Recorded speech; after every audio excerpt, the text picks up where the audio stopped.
Seja muito bem-vindo ao Pod Inspira. Estamos no terceiro episódio da segunda temporada. Eu sou Beatriz Brandão e a minha maravilhosa Paty Cirilo está aqui. Olá, pessoal! E hoje a gente tem uma coisa fora do comum. Nós temos uma psiquiatra, uma psicóloga e uma psicanalista aqui. Muito obrigada, Tássia! Eu que agradeço, é uma alegria estar aqui com vocês fazendo essa tríplice aliança. Muito bom, eu disse que a gente ia conseguir muitas coisas nesse podcast. Eu vou apresentar a Tássia para vocês, que o currículo dela é enorme. A Tássia Borges é especialista em assuntos relacionados à saúde mental e o psiquismo, entre eles ansiedade, narcisismo, questões geracionais de relacionamento, luto, solidão e entraves psíquicos. Mestre em psicologia pelo núcleo. Tá ótimo hoje a leitura, hein, galera? Método psicanalítico e formação da cultura da PUC de São Paulo. Bacharel em letras pela Faculdade de Filosofia, Letras e Ciências Humanas da Universidade de São Paulo, a USP. Trabalha com educação e linguagem há mais de 20 anos. Sim. Não tem isso, não. Tem sim. Hoje a gente vai falar da saúde mental da mulher, certo, garotas? Sim. Vamos começar. Pode mandar aí, Paty. A primeira pergunta para Tássia. Já sim, já a fogueira. Então vamos logo para um tema quente. Eita. Inclusive, esses dias eu estava falando com umas amigas que elas adoram ler uns livros de romance, aqueles relacionamentos tóxicos, e eu queria saber na vida real, como é que é isso? Nossa, é interessante que eu estava falando isso numa aula recentemente. Posso mesmo assim? Vai embora, agora. Então, bora lá. Eu percebo muito na clínica e estudando também, né, a senhora Klein, que é minha paixão, o quanto que muitas mulheres levam demandas muito infantis e parentais para esses relacionamentos. Então, a gente escuta alguns verbos perigosos, né? Ah, eu quero ser cuidada, eu quero ser paparicada, eu quero, sabe, receber um amor incondicional, uma coisa... E comédia romântica não ajuda, né, Paty? Não ajuda de jeito nenhum, porque... Eu posso falar mesmo o que eu quiser? Assim? O que você quiser. Então, tá liberado. Eu tenho as polêmicas, né? Por exemplo, eu falo que o príncipe encantado é a mãe com pênis. Porque ele adivinha, ele sabe, ele conhece, ele chega lá com a sopa mágica na hora certa, e ele sabe o que ela precisa, e é conselheiro, é provedor, ele é tudo. Sim. Ele é, tipo, Deus supremo da situação toda. E muitas mulheres, infelizmente, se a gente puxar ainda uma história do patriarcado, do machismo, fica mais flagrante ainda o quanto que a mulher, ela quer se jogar, ela quer se entregar e quase não percebe que ela está se apagando, que ela está se removendo da própria história, né? Ela não está se protagonizando na própria comédia romântica. Vamos dizer assim, isso é muito perigoso. Sim. Uma coisa que a gente ainda é da geração dos livros que falam que a princesa conheceu o príncipe, eles deram um beijo e viveram felizes para sempre. Um beijo com ela desmaiada. Não, nem vamos entrar nesse assunto, né? E mais do que isso, ninguém fala que o príncipe tem família, né? Que vai ter sogra, sogro, cunhados. Dessa parte ninguém conta do príncipe. E de como uma relação precisa ser trabalhada. Então, ali é só o início de uma nova etapa. E aí, ninguém está preparado para isso. O que você vê no dia a dia de como as pessoas vão se deparando, ainda mais hoje em dia, onde as relações estão descartáveis, separar muito fácil...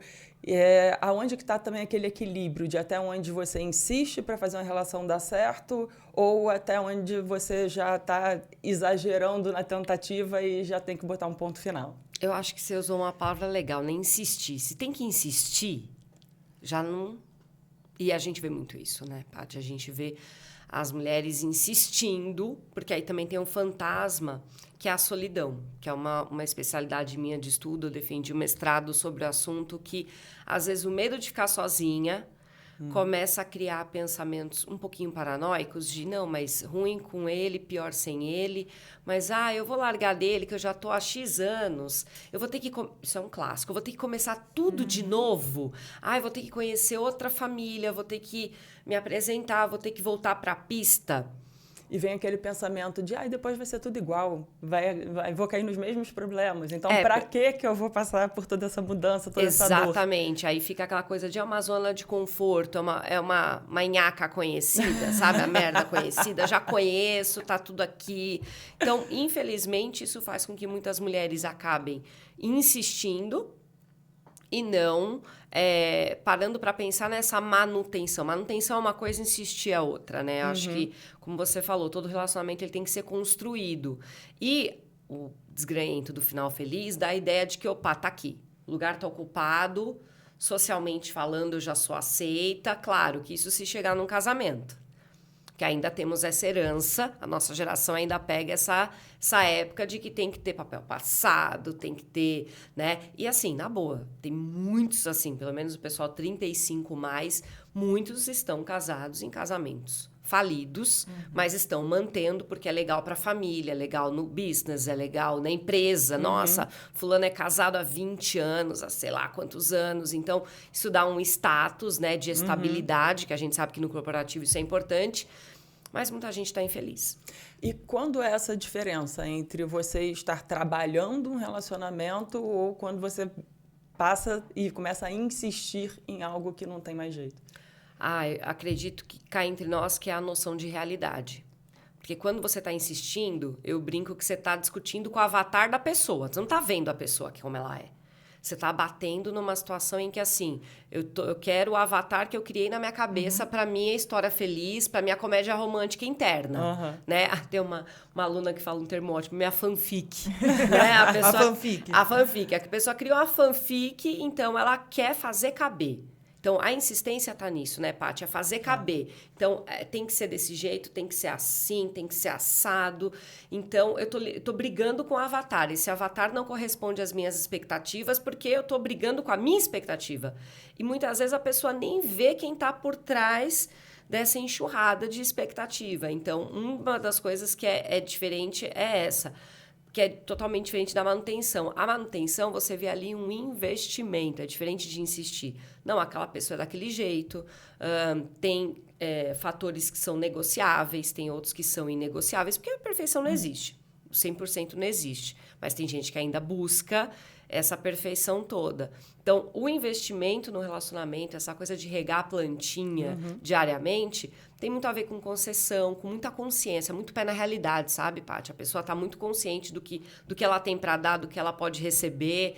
Então, não tem o avatar, e né? Tem que ser dos dois lados. Dos dois lados, obviamente, 50-50. Tássia, você, como você pode ver, a mulher ela passou por muitas transformações ao longo dos anos, né? Sim. E aí, quando a gente vai falar de saúde mental da mulher, a gente fala, sim, de relacionamentos e tudo mais, mas eu quero te fazer 7 perguntas, mentira. Pode fazer, se der tempo. Mentira. A primeira pergunta é, como você vê a saúde mental da mulher, num geral, em 2024? E como você vê isso, de novo, né? A mulher é muito atrelada só a relacionamento amoroso. O homem é atrelado ao trabalho. Então, quando a gente vai falar do masculino, fica muito no mundo corporativo, no trabalho, no corporativo. E quando a gente vai falar de mulher, cai muito na questão do relacionamento amoroso. Como é que você vê essa dinâmica? Como é que você vê a mulher, sabe, hoje em dia? E se isso tem a ver com a saúde mental ou não? São 10 perguntas. Não, a tese. Tudo bem. Foi mal. Não tem problema. Na experiência clínica, assim, de 10 anos para cá, eu sinto muita diferença. Eu comecei a carreira tem quase uns 15. Eu fico muito contente das últimas demandas da minha clínica de mulheres não serem relacionamento. Então, isso já é uma questão positiva que eu percebo. 15 anos atrás, era só o que vinha, entendeu? Tipo, meu divórcio, meu casamento. Ou é o casamento, ou senão... Eu tive um caso interessante que a pessoa falava assim, não, eu vim aqui para fazer a terapia no lugar do meu parceiro. Olha que pesado. Acontece. Porque ele precisa de ajuda. E eu quero aprender para ajudá-lo e criar. Isso, exato. É a mãe. É a mãe. Exato. Então, isso é muito complicado. Agora, não. Agora são pautas diversas, inclusive... O que eu percebo hoje, que uma das demandas que está levando as mulheres a processo terapêutico, processo analítico, é a saúde mental. Então, são profissionais da área da saúde que estão indicando, ginecos, endócrinos. Então, eu vejo que hoje a mulher está indo atrás pensando nela. Seja por alguma questão de saúde, pode ser física, pode ser mental. Então, eu vejo uma mudança. Isso me deixa muito feliz, né? E no caso dos homens também. Né? Antigamente o homem tinha todo esse peso do trabalho também, divórcio, agora não, agora também assim, não, eu tô passando por alguns perrengues que eu tô percebendo que eu mesmo criei e tal. Mas no caso da saúde da mulher, eu vejo que ainda temos um caminho muito longo, porque a autocobrança é completamente diferente. Né? Então, assim, socialmente falando, o homem tem muitos privilégios e é até difícil de falar sobre isso com o homem, né? Então, assim, a mulher, ela sofre, né? É esse momento que a gente recebe hater, tô brincando. Não, a mulher, ela sofre. Então, independente da situação, independente da criação, a mulher sofre. Eu acho que é aí que a gente entra com a pauta, por isso que a gente está falando disso hoje. Então, a saúde mental da mulher, ela, primeiro que não é, né, eu até posso falar, não é a saúde mental da mulher, é uma coisa meio esquizoide. É a saúde mental de uma pizza, porque são muitos papéis. Né? Então, é a maternidade, é o profissionalismo, é ela com ela mesma, que é uma mulher com uma mulher, aí tem ela com a família, tem ela com a mãe, enfim, são muitos papéis. E todas essas expectativas, todo esse emaranhado de papéis, eles chegam num bloco assim de muito sofrimento, de muita frustração.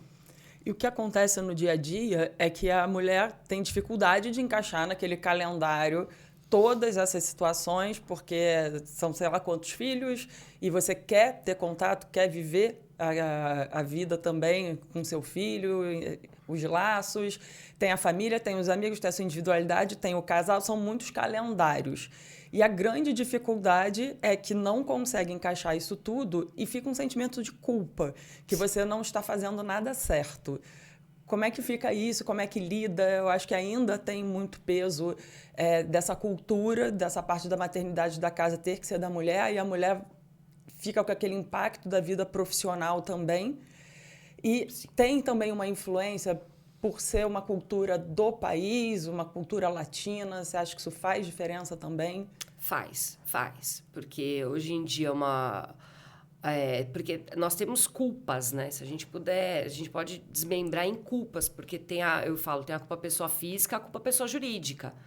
Porque a sociedade, ela cobra muito, é muito interessante. Quando alguém chega e fala assim, porque as pessoas, que pessoas? Não, mas as pessoas, me fala, que pessoas? Porque, gente, aí ela vem, já que é pra gente polemizar, a sociedade, ela não é unânime. Então, quando a pessoa fala, porque a sociedade espera de mim. Pera, que sociedade? É muita gente. É muita gente. Então, assim, a sociedade, ela não é unânime.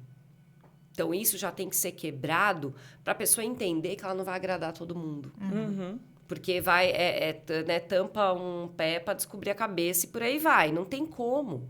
Então, assim, aí vem uma outra coisa que é a lógica do todo, né? Eu quero tudo imediatamente ao mesmo tempo e agora, que aí combina com a história da princesa. Uhum. Então, assim, eu tenho que ser a mãe perfeita, maravilhosa, toda potente, porque... posso falar de filmes ou não? Pode. Posso? Tem uma cena maravilhosa do De Pernas pro Ar, que é quando a protagonista vai visitar uma médica, se eu não me engano, que ela é cardiologista. Tem uma cena incrível, que ela fala, porque eu sou cardiologista. Mas você não tem filho, né? Eu tenho 4. Mas você tem empregada, né? Não tenho. Mas você tem... Não, mas é que você trabalha no ambulatório. Não, eu sou cirurgiã cardíaca emergencial, não sei o que lá. E a atriz, que é maravilhosa, a Ingrid, né? A protagonista fala assim, nossa, que merda, né? Eu não sou ninguém. Tipo assim, exato, porque ela tem filho, a família tá um caos, e são esses papéis que estão ali todos misturados, enfim, então... É muito difícil isso, né? E aí a pessoa fala, porque a sociedade espera de mim. Primeiro, quem é a sociedade?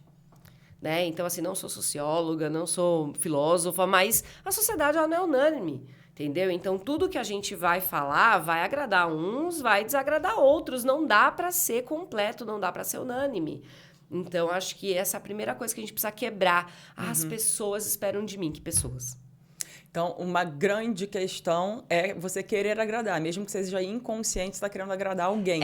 Ou atender uma expectativa more, né? Porque ainda mais com a maternidade, como você falou. A gente vem de um país latino, né? Então, a nossa figura materna é uma figura de uma mãe virgem.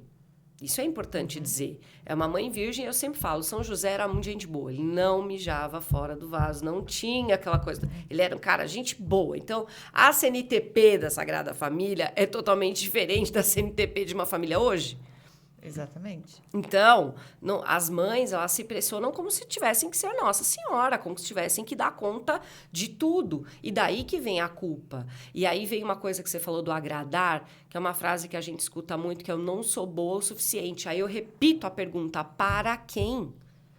Porque às vezes você até pode estar mandando super bem para sua família, para quem está do seu lado, mas você numa autocobrança não está enxergando a realidade, está enxergando o avatar da fanfic. E aí, tipo... E tem pessoas que falam, não, parece que eu tô num grande Big Brother. Tipo assim, parece que tem pessoas me olhando o tempo inteiro, me observando. Claro, é um pensamentozinho persectório. É um pensamentozinho persectório. Exatamente. Né? Mas, assim, a pessoa acha que tá o tempo inteiro sendo julgada, avaliada. Sabe aquela plaquinha? 9, 10, sabe? Tipo de ginástica. Assim. E não é assim. Então, eu acho que é humanizar e trazer para a realidade. E, acima de tudo, né... É meio perverso isso, né? Porque a gente, dentro de uma estrutura neurótica, a gente protagoniza o outro. Só que é apenas um meio para a gente aprender a protagonizar a si mesmo. Então, tem que voltar para si. E, socialmente falando, a mulher, ela sempre teve que olhar para o outro. Então, você tem uma neurose dupla, né?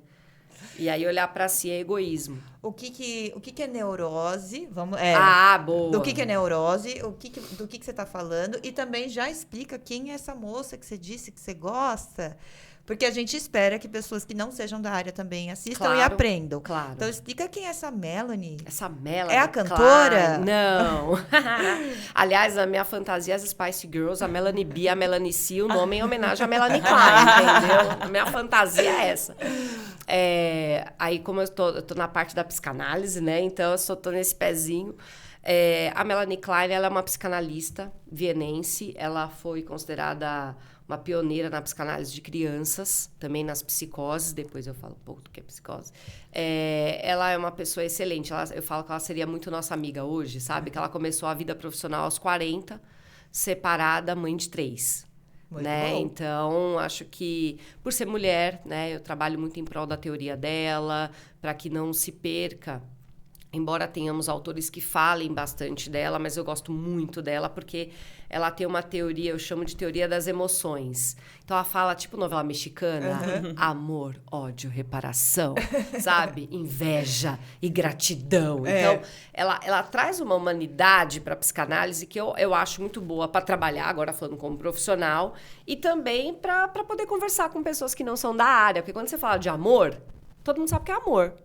Então, né, é diferente de falar de neurose. Exatamente. Então, foi muito bom isso que você trouxe pra gente poder ter essa distinção. Quando eu falei de neurose, eu estava falando dessa... Não vou entrar no conceito psíquico, óbvio, mas nessa condição de que uma pessoa que está dentro dessa estrutura de neurose, ela está preocupada sempre com o outro.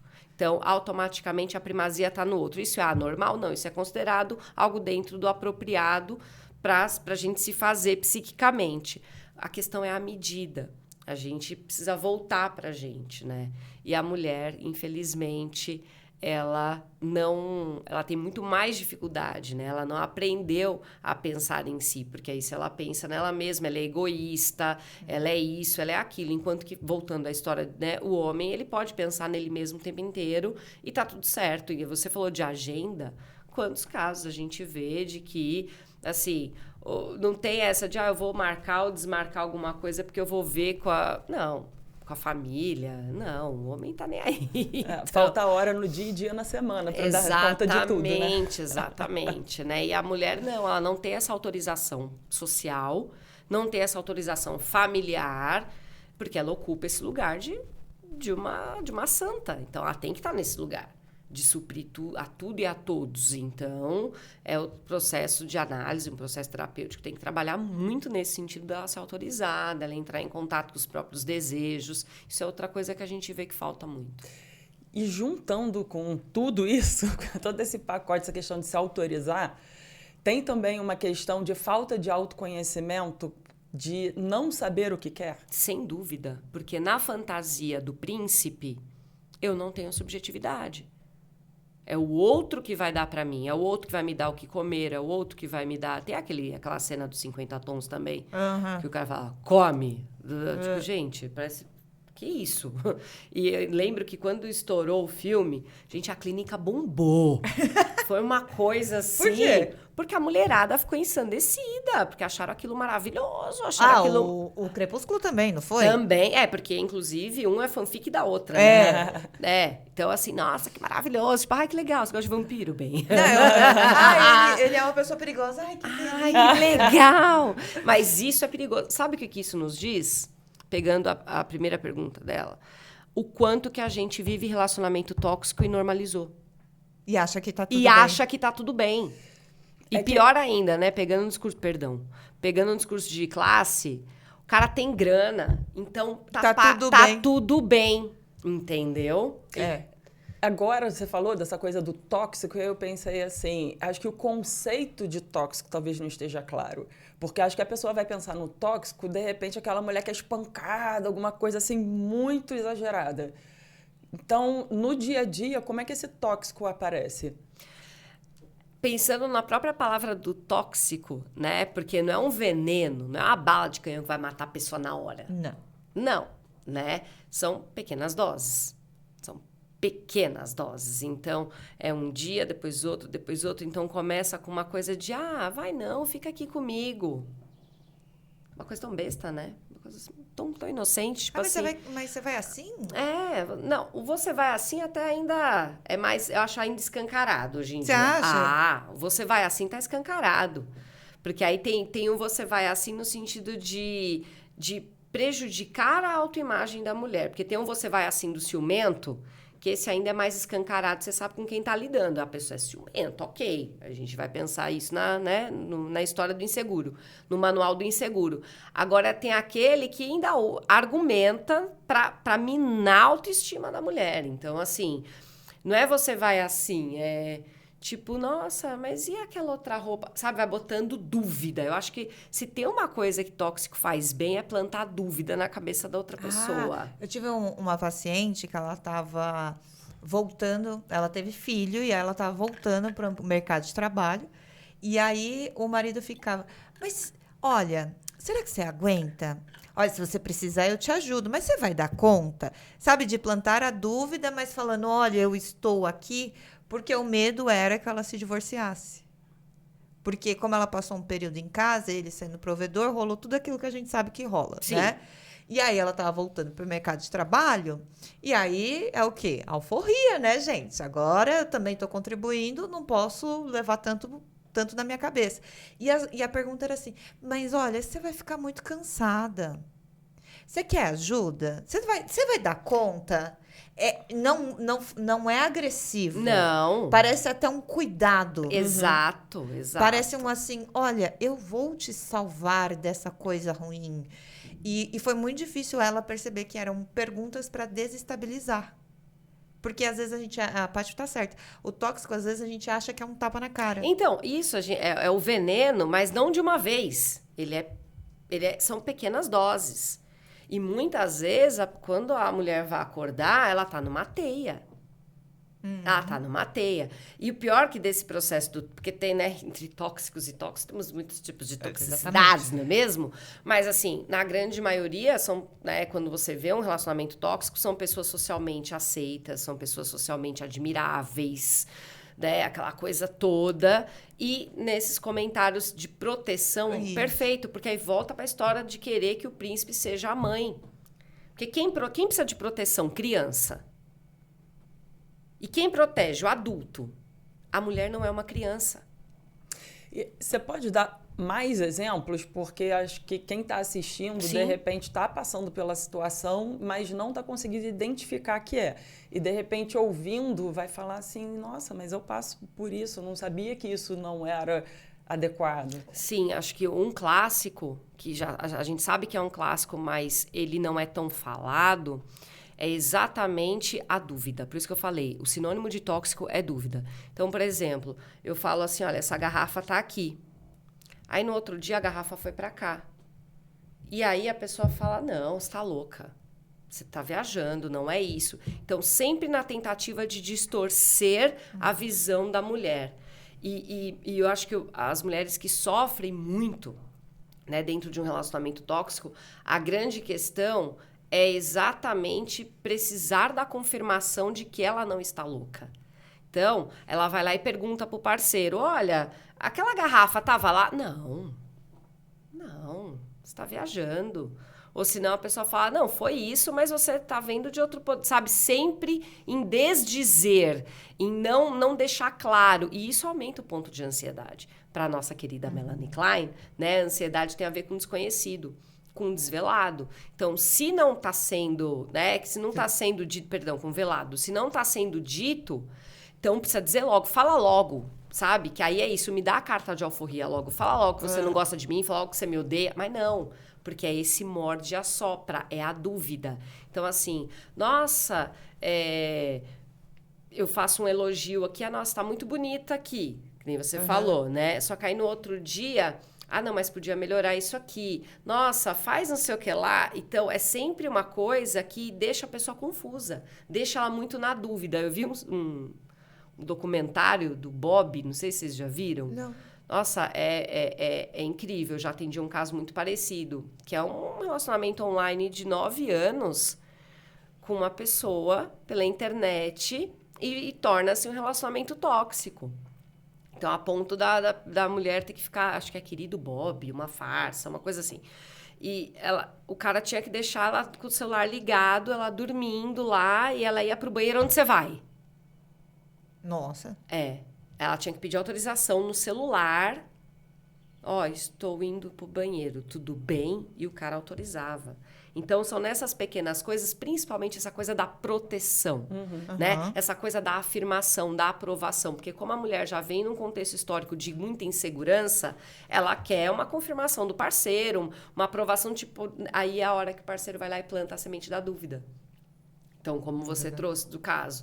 Então, assim, nossa, hoje eu tô bem para ir pro podcast. Tô fazendo, mas tá assim, não é melhor tal coisa? Porque, entendeu? Para deixar dúvida. Tudo tem a ver com a dúvida. Então, por exemplo, exemplos muito interessantes, né? Tipo assim, a sogra falou uma coisa. Sogra é muito interessante, né?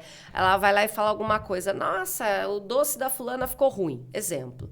Aí a mulher vai lá e chega pro marido e fala, nossa, eu achei que a sua mãe foi um pouco assim. Nananã. Não, você tá viajando. Então, é isso o tempo inteiro em desqualificar o que está sendo dito pela mulher, o que está sendo falado, e a mulher vai começar a ter dúvidas. E aí o sentimento de menos-valia vai aumentando, de eu não sou boa o suficiente, vai aumentando, né? E dá a entender que a sua percepção foi errada. Exato. Que você está vendo de um lado negativo. E que você é ingrata ainda, né? Que você ainda é ingrata. Porque... Não, e pior que assim, geralmente, quando a gente olha, né, esses elementos, os caras...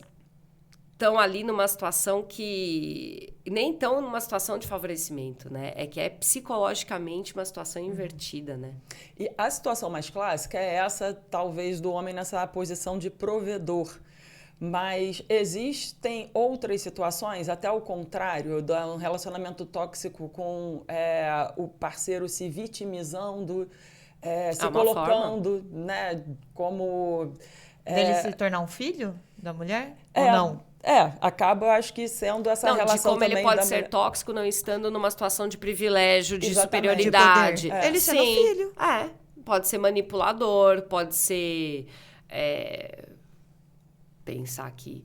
Ele pode ser manipulador, justamente, ele pode não conseguindo ter sucesso profissional, depende financeiramente ou...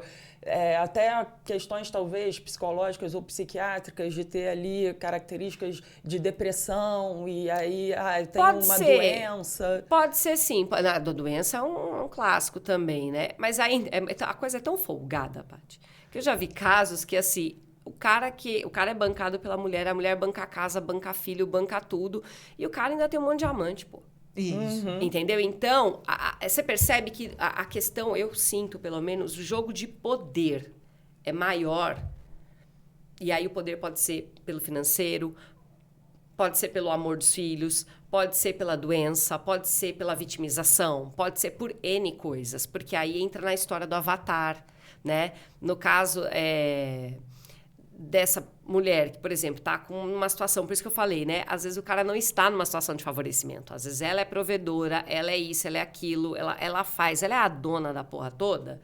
Só que o cara, ele vai mexer aonde? No sentimento de menos-valia. Então, é a hora que olha pra vizinha, é a hora que, entendeu? Dá a entender que assim, ó, se você não fizer, né? Que é o amor condicional. Se você não fizer o que eu quero, aí... Eu não gosto mais de você. Eu não gosto mais de você, né? E aí eu vou aprontar, né? E aí, putz, aí é os... Agora, aqui a gente começou, né, o foco aqui é mulher e a gente começou a falar desse padrão clássico do casal com homem e mulher, mas isso acontece independente de como é o casal. Mesmo que seja homem com homem, mulher com mulher, a opção que for, os papéis se repetem. Sim, sim. Na homossexualidade feminina, por exemplo, a passionalidade é um clássico também. Então, sim, nós temos relacionamentos homossexuais femininos em que tem a questão do papel, e aí foi muito bom que você trouxe. Por quê? Porque a gente também tira dessa questão, por isso que eu falei que é do poder. Porque também, infelizmente, eu não posso fazer vista grossa, mas nós também temos homens que também são vítimas de mulheres tóxicas. Isso a gente vê na clínica também. Então, não é uma coisa que é só um jeito que existe. Na clínica homossexual masculina também. Então, a gente tem casos graves, né? Assim, de violência doméstica. Isso acontece, independente se é hétero, se é homo, isso aí é a repetição. E justamente é o que eu falo, exercer poder. E, aliás, né, a pessoa defende mestrado, tem 1 ano que eu fiz o mestrado, já estou pensando nos doutorados da vida. Ela é muito corajosa. Corajosa enquanto tá aqui. Vamos ver se eu vou mesmo. Que o interesse meu é exatamente essa coisa que eu estou gostando muito de estudar isso, que é colonizar pessoas. As pessoas querem colonizar pessoas o tempo inteiro. Né? Então, e a gente é um país colonizado.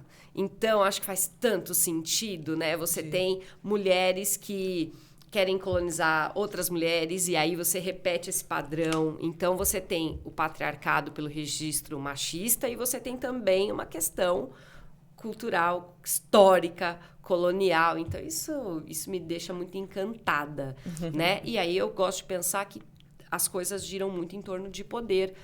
Porque aí tem uma amiga da Melanie Klein, a Juan Rivière, ela fala que amor pelo poder é uma forma de ódio.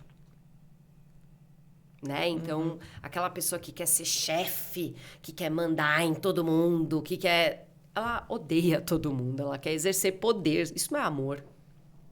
Né? Então, isso já é uma boa dica também para quem está num relacionamento tóxico. Eu me sinto livre, eu posso ser, falar, fazer o que eu quiser. É igual ou alguém manda? Exato. E aí eu acho que a Paty falou muito bem, e aí eu acho que essa questão de gênero ou de afetividade não tem nada a ver. Tem a ver com a pessoa, sabe? Então, mas isso é exclusivo? Não, isso não é exclusivo, não é exclusivo. De homens ou mulheres. E é por isso que eu falo de gênero. Porque pode ser uma pessoa transgênero também, não tem nada a ver uma coisa com a outra. Sim. E a gente precisa entender que tem a ver com a pessoa. E eu gosto muito do termo pessoa, porque é a pessoa. A pessoa. E quando a gente vai observar isso, as relações estão cada vez mais um cabo de guerra para ver quem tem poder. E aí, quando a gente vai atender casal, a coisa que eu mais falo é: vocês estão competindo. Perfeita. Não é? Então, quando a gente... É sempre isso. E aí, eu tô atendendo casal e eu fico vendo eles gamificando, sabe? Eu fiz isso, eu fiz aquilo, eu fiz isso, eu fiz aquilo. Eles estão competindo para ver quem ganha o quê. Pois é. Que isso que eu não entendo. No trabalho, a gente até entende, porque o povo ganha promoção, ganha as coisas. Mas e nas relações humanas? E as pessoas competem com os filhos. Sem dúvida. Eu mando aqui. Eu sou autoridade. Você vai fazer o que eu tô falando. E se não é assim, a mamãe vai ficar triste com você. Isso me pega.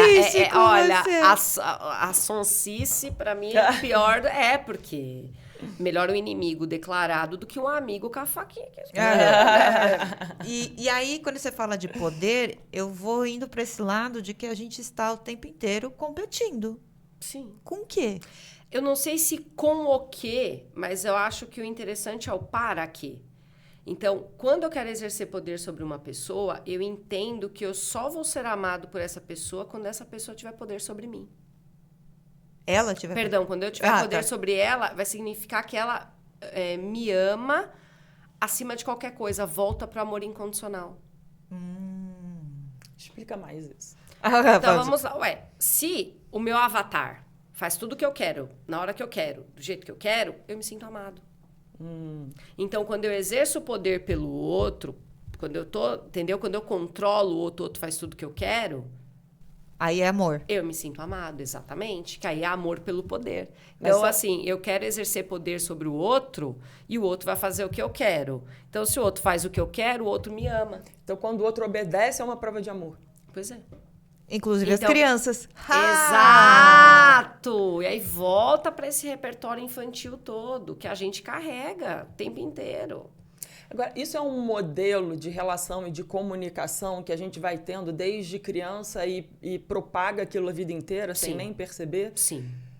E é diferente em outros lugares, em outros países, em outras culturas, ou é uma coisa do ser humano? Olha, eu acredito que é do ser humano, porque culturalmente, sei lá, você vai para a França, né? Na França, as crianças, né, tem até o livro, crianças francesas não fazem manha, né? Só que essa questão de querer ser amado pelo outro, isso é uma questão que é universal, na minha visão. Então, acho que o Lacan fala, né? Que no final das contas, todo mundo quer ser amado. Sim. Entendeu? Então, toda essa fanfic que a gente criou... É para isso. É para isso, para ser amado. Só que aí é muito importante. Volta para a história do Avatar e para a realidade. O que é o amor? Porque tem gente que confunde apego com amor. Tem gente que confunde necessidade com amor. Tem gente que confunde obediência com amor. Sim. E são esses links que a gente faz, né? Agradar está relacionado com amor. Se eu falo não, aí vai gostar menos de mim. Exato. E, na verdade, é o contrário. Exato. Porque, pensando com criança, a criança ela precisa de estrutura. Sim. Então, se você é muito permissivo, aquilo também vai dar insegurança. Sim. Qualquer exagero, se você também é muito impositor de regras e tudo, não tem nenhuma acessibilidade emocional, vai ter o mesmo resultado do permissivo. Exato. É aquela grande questão da humanidade de como atingir o equilíbrio. Perfeito. Como que a gente atinge o equilíbrio? Olha, eu conheci pela psicanálise, né, Bê? Então, assim, fazendo terapia, fazendo análise, procurando autoconhecimento. Aliás, uma palavra que tá tão batida, né, gente? Eu tô com um pouco de... No livro, aquelas, né? Oi, gente, tudo bem? Livro pro chão de orelha. Chão de orelha. Eu tenho um capítulo dedicado ao conhecimento. É sério, e se chama Blá Blá Blá do autoconhecimento, eu escrevo. Pegaram essa palavra, colocaram glitter rosa e eu estou com nojo dela, mas eu não tenho outra, vai ser essa mesmo. Então, pode usar do glitter rosa aí. Porque é o autoconhecimento, É o que tem. a pessoa saber dela. Porque nessa fantasia, porque a criança, ela é criada com as referências externas. Então, tem a questão da obediência, tem a questão de ter aprovação, de ter o amor, enfim, né? De ter... toda essa... O Piaget fala muito disso, né? De que a moral da criança é agradar para ser amada, que a do adolescente vai ser o contrário. Eu vou me opor para saber até onde eu posso ir, né? Mas perceba que todas precisam do limite. E a criança vai aprendendo o que ela faz de bom. Então, assim, se eu for bonzinho, se eu for obediente, eu vou ser amado pelo mundo. Só que aí, ele tá lá, 40 anos depois, numa empresa tóxica, trabalhando 15 horas por dia, não tem reconhecimento, não tem mérito nenhum, tá lá se desdobrando, se doando e... Não sabe o que E tá repetindo um padrão infantil. Então, daí a história do autoconhecimento, no sentido da pessoa saber quem ela é, né? Das coisas que ela gosta, das coisas que ela não gosta, quais são os limites emocionais dela que ela não tem. Né? As pessoas não têm noção do que é o próprio limite emocional. Quando elas vão ver, já estouraram, já estão no burnout. Já chega para todas nós aqui, já chega é claro, ninguém chega assim. Não, e o que chega falando, não, estou aqui porque eu quero saber de mim, estou aqui por autoconhecimento. Paty, então, já chega... A Paty já é emergência total, já, né? Não, e assim, a pessoa chegar e quer autoconhecimento. Tem algo por trás disso, a gente sabe também, né? Mas é importante a pessoa saber da história dela. O Freud fala, né? Nós somos sujeitos de história, nós temos uma história. Qual é a história dessa pessoa? Porque eu sei que é ridículo, mas o óbvio precisa ser dito. Sim. Eu acho que a análise, a terapia é um processo interessante porque a gente vai dizer o óbvio e a gente precisa ouvir o óbvio da gente mesmo para a gente, às vezes, ver onde que a gente caiu, que cilada que a gente criou para a gente mesmo e qual é a nossa parte, como diz o Freud, naquilo que a gente se queixa. Porque, ao mesmo tempo que a gente se culpa, também tem um joguinho de a culpa é minha, eu dou para quem eu quiser. Então, a culpa é do chefe, do marido, da esposa. Nossa, isso é um... Por isso que muitas pessoas não gostam de fazer análise. Ela não quer se haver com nada. Não, a culpa é do outro. Não quero. E como você faz uma pessoa começar a se responsabilizar pelas atitudes e o que tem dela ali nas situações? Primeiro depende da condição psíquica que ela tá, da condição emocional que ela tá. Se ela estiver muito vulnerável, a gente tem que fazer umas escolas primeiro, antes de ir para esse fronte, assim, né? Mas ir contrapondo com aí é jogo mais dialético, né? A gente vai jogando a realidade de volta, a pessoa apresenta uma coisa, você vai devolvendo ali nessa troca dialética do paranalítico, a coisa acontece, né? Mas tem que ser apresentado, claro, né? Tem que devolver. A gente tá chegando aqui no nosso final. Mas já? Mas já, menina, você acredita? Acredito, não. Quer fazer uma pergunta, última pergunta? Eu queria saber se tem como falar, porque é um processo muito longo, como que vai sendo essa evolução da pessoa e vem se conhecendo melhor. Até essa palavra autoconhecimento, não sei se está tão clara para as pessoas, o que realmente está embutido nisso. E se tem como fazer um resuminho, assim, claro que é um processo de meses, anos, mas como é que isso vai evoluindo? Olha, Paty, eu vou ser bem sincera com você. A pessoa tem que querer. Eu acho assim, porque muitas pessoas vão fazer uma terapia, vão fazer uma análise meio que contra a vontade delas e muitas, desculpem, eu vou ser muito sincera, muitas chegam para terapia, para análise querendo pagar a gente para ajudar a mentir para elas mesmas. Então, essa é uma coisa que eu já estou um pouquinho sênior na minha área e eu, às vezes, na entrevista eu falo, não, eu não tô afim. Porque a pessoa, ela quer que você alimente o sintoma dela. Então, eu acho que o primeiro passo é a pessoa querer. Porque, às vezes, é gostoso estar naquela roupinha tóxica, porque é a merda conhecida. Eu tô naquela zona... eu tô na zona de conforto, eu já sei tudo o que acontece comigo. E qualquer mobilidade psíquica vai incomodar. Então, assim, a pessoa tem que querer, ela tem que ser desejante de querer mudança, ela tem que ser desejante por ela mesma. Às vezes esse desejo está distante, então a gente vai justamente fazer um processo para isso. Mas eu acho que como que a coisa toda começa, a pessoa tem que querer, ela tem que ter um mínimo de interesse por ela mesma e o mínimo de interesse em entender como ela chegou ali. E muitas vezes as pessoas não querem saber o que elas fizeram para chegar até ali, elas querem ficar no lugar do objeto, não no lugar do sujeito. Então, elas querem ficar objeto da situação. Então, me trouxeram aqui, me levaram acolá. Enfim, eu não sou protagonista, eu não quero me apropriar mesmo. Então, a pessoa tem que querer. Quando ela quer, é incrível como deslancha, o processo é incrível, assim, as construções são maravilhosas. Agora, muitas vezes, Paty, a gente passa o primeiro, o segundo, o terceiro ano tentando mostrar para a pessoa que ela não deseja. Exatamente. Sua mensagem para as pessoas nesta câmera aqui, para a gente fazer um corte lindo e maravilhoso seu. Mensagem para as pessoas? Uma coisa assim para deixar no coração de cada um. Para deixar... eu vou falar um pouco até do que aconteceu comigo, né? Acho que o processo analítico, o processo terapêutico ajudou muito a eu ser uma pessoa melhor em todos os aspectos. Então, o que eu desejo é que cada um tenha a sementinha, assim, de eu quero melhorar, eu quero ir para frente, e não importa qual a especialidade que vai procurar, eu acho que o importante é procurar desenvolver esse amor próprio de alguma forma e quanto antes e mais rápido, melhor. Muito bom. Dona Paty, suas redes, onde eu te acho, doutora?